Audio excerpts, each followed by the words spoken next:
Hi friends, இது வந்து எங்கள் ஊரில் இருக்க ட்ராவலர்ஸ் பங்களா. 20 வருஷம் கழித்து போய் பார்க்குறோம். நாங்கள் இந்த திருவிழாவுக்கு போயிருந்தோம் ஆந்திராவுக்கு. இது நாங்கள் பிறந்து வந்த ஊரில் இருக்கிற ஒரு பெரிய பங்களா. நடிகர்கள், அப்புறம் வந்து அரசியல்வாதிங்க, விஐபிஸ், அவங்களாம் வர பெரிய பெரிய ஃபங்க்ஷன்லாம் நடக்கும். இங்கே பெரிய ஆலமரம் இருக்கும், நிறைய மாமரம் இருக்கும், புளிய மரம் இருக்கும், நல்ல அடர்த்தியாக இருக்கும், நிழலாக இருக்கும். எப்போயுமே என்ன வெயில் அடித்தாலும் அந்த வெயிலோட தாக்கம் தெரியாது. நாங்கள் சின்ன பிள்ளைங்களா இருக்கும்போது இந்த ஆலம் விழுதுங்களை பிடிச்சிட்டு விளையாடிட்டுருப்போம் ஸ்கூல் போகும்போது.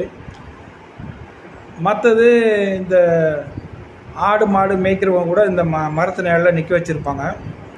நாங்கள் பெருசானதும் கிரிக்கெட் விளாடுவோம், ப்ராக்டிஸ் பண்ண வருவோம். நிழலாக இருக்குன்னு ரொம்ப ஜாலியான இடம், சைலண்ட்டாக இருக்கும் எப்போவுமே. இந்த பக்கம் சினிமா தேட்டருக்கும் போகலாம், அதனால் இந்த பக்கம் எப்போயுமே ஆளுங்க போயிட்டு வந்துகிட்டே இருப்பாங்க. இந்த நடிகருங்க வந்தால் பார்க்க வருவோம், அரசியல்வாதி வந்தாலும் இங்கே தான் மீட் பண்ண வருவோம். இப்போ நிறையா இந்த வௌவாலுங்க, ஃபுல்லாக வௌவாலுங்க தான் இருக்குது அந்த மரம் ஃபுல்லாக. இந்த தெரு ஃபுல்லாக மக்கள் நடமாட்டம் இருந்துக்கிட்டே இருக்கும்.